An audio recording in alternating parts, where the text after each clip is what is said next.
الحمد لله الذي أرسل رسوله بالهدى ودين الحق ليظهره على الدين كله وكفى بالله شهيدا. أشهد أن لا إله إلا الله وحده لا شريك له وأشهد أن محمدا عبده ورسوله لا نبي بعده.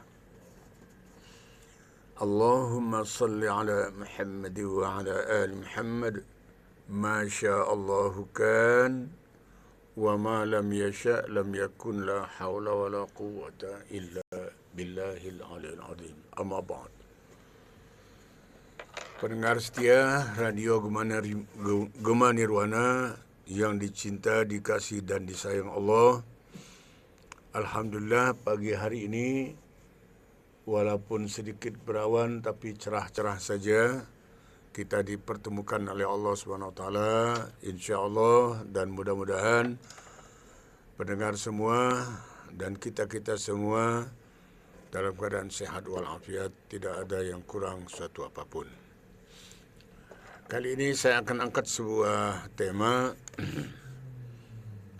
bahwa seseorang yang keluar dari rumah dengan niat baik, mencari kerja, menuntut ilmu, atau dia bekerja, berjualan, mencari nafkah yang halal, itu sepatutnya berniat sebagai ibadah dan jihad fisabilillah. Selain kita juga menghapus image bahwa jihad itu adalah perang, itu tidak benar itu. Walaupun perang juga bagian daripada jihad. Sebab bahasa perang itu dalam Al-Quran namanya qital. Ya, bukan jihad. Kalau jihad itu mulai dari bangun subuh, kemudian mengurusi keperluan hari-hari kita, mak-mak di dapur sana dengan segala keterampilannya dia berkiprah, mempersiapkan untuk sarapan keluarga, mungkin juga hal-hal lain kalau dia mau ke pasar, mau jualan, buka toko dan sebagainya. Nah, seorang mukmin, seorang muslim itu sepatutnya atau seyogianya dia niatkan jihad fisabilillah. Karena apa?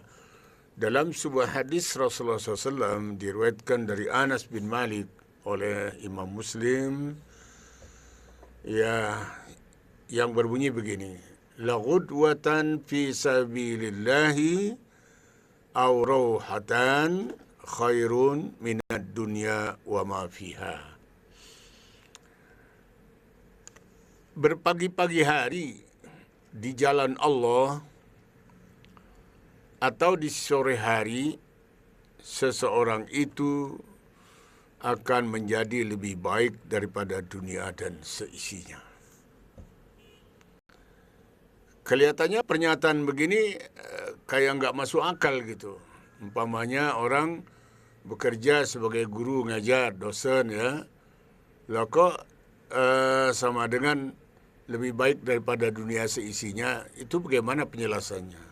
Nah, jadi perlu memang dijelaskan seperti ini, bahwa kita dengan niat jihad fisabilillah, selama dalam orientasi kita bekerja ataupun beraktivitas dalam hal kebaikan semua, itu berada di jalan Allah kalau diniatkan sebagai jihad fisabilillah. Nah, kalau Allah berkehendak lain, kita dalam menunaikan aktivitas atau tugas kita yang mulia, mencari nafkah yang halal, dipanggil Allah, padahal kita sudah niat jihad tadi, ternyata kita mungkin kena musibah atau dan sebagainya, itu akan dibalas dengan surga oleh Allah. Karena orang yang di jalan Allah itu jaminan Allah. Jalan Allah itu terminal akhirnya surga. Jadi ketika orang berada di jalan Allah meninggal dunia, surga bagiannya. Sementara surga itu dijelaskan dalam surah Ali Imran ya. A'udzubillahi minasyaitonirrajim. Wasari'u ila maghfiratin min rabbikum wa jannatin arduhas samawati wal ard. Bersegeralah kamu untuk mendapatkan surga dan ampunan dari Allah, yang mana surga itu adalah seluas bumi dan langit. Nah, bayangkan seseorang yang meninggal dunia di jalan Allah, bernilai jihad fisabilillah, disambut oleh malaikat atas perintah Allah, berada di alam barzakh sampai ke alam akhirat itu, dia sudah dalam suasana akhirat, suasana dalam surga Allah.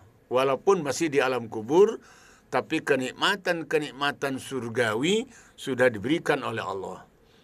Makanya Rasulullah bersabda, wallahi la tamutunna kama tanamun. Kalian itu akan tidur, tapi seperti orang kalian itu akan mati, tapi seperti orang tidur. Jadi orang beriman di alam kubur itu, kenikmatan-kenikmatan surgawi sudah diberikan oleh Allah, walaupun dia masih tidur gitu ya, bermimpi indah yang panjang gitu. Nah, jamaah sekalian, kalau dikatakan lebih baik daripada dunia seisinya, ya memang surga itu satu orang saja yang terakhir di dalam sebuah hadis itu masih dapat 10 kali bumi. Jadi kisahnya dalam sebuah hadis lewat insyaallah lewat Tabrani gitu ya.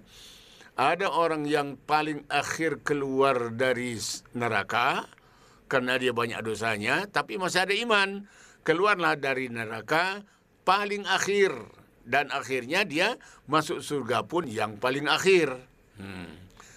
Tapi dia tidak mau masuk surga karena merasa badannya gosong, ya, mutung gosong lah ya, hitam legam karena dibakar dengan api neraka.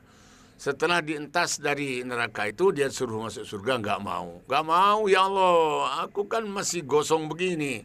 Ya sudah, kamu mandi di telaga, di surga itu ada disediakan oleh Allah sungai madu, sungai susu, sungai arak, dan sungai air biasa yang lezat rasanya. Jadi 4 macam sungai di sana, dan kita disuruh mandi di sana, dan mandi di situ membuat badan seseorang itu kinclong. Sesudah kinclong, bagus badannya, dia mulai dipanggil dan suruh masuk surga. Nggak mau juga. Nggak mau, ya Allah, aku nggak mau masuk surga. Kenapa? Malu aku sendiri, paling-paling sudah penuh surga itu. Dijawab oleh suara atas perintah Allah, ada orang yang makhluk yang menjawab, malaikat ya. Bagimu masih tersedia 10 kali bumi. Luar biasa jamaah. Ya. Padahal sudah pernah mencicipi neraka juga. Jadi oleh sebab itu jamaah ini motivasi buat kita, terutama kaula muda. Bagaimanapun ya, saya pesan untuk diri saya dan anak-anak muda semua, jangan tinggalkan sholat, ya kan? Mencari nafkah yang halal. Kemudian berbakti kepada orang tua dan berbuat baik kepada sesama. Selalu itu orang-orang yang beriman niatkan semua itu dalam jihad fisabilillah, walaupun hanya dianggap berbakti sama orang tua kok jihad. Iya, sama itu. Mencari nafkah, jualan, tapi yang halal jihad itu. Begitu juga orang yang menuntut ilmu, lagi belajar, kuliah, apalagi dosennya ya, terus semua aktivitas kita yang ma'ruf, yang baik, yang khair, yang positif, diniatkan ibadah dan jihad fisabilillah. Nah, saat seperti itu kita berada di posisi yang hebat, yaitu lebih baik daripada dunia dan seisinya. Inilah tausiah singkat kita untuk pagi hari ini. Motivasi aja untuk diri saya dan semua kita, siapapun yang dapat menangkap siaran kami ini. Alhamdulillah ala apamikum. Assalamualaikum warahmatullahi wabarakatuh.